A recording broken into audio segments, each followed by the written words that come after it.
आता आपण बघतो हो जर काही प्रश्न असतात, काही जणांचे आज मतं असतं की नेमकं त्यांना कुठल्या पोझिशनमध्ये हा कारखाना आहे हेच क्लिअर नाही आहे.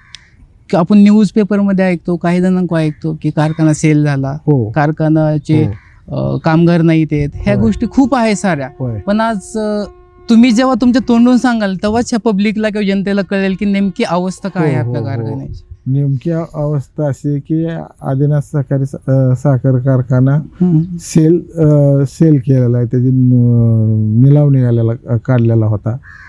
आणि तो कारखाना भोत्रे पाटील म्हणून आहे, ते त्यांनी कोणीतरी तुम्हाला घेतलाय, त्यांना पुढं घालून. त्याच्या पाठीमागचे चेहरे वेगळेच आहेत.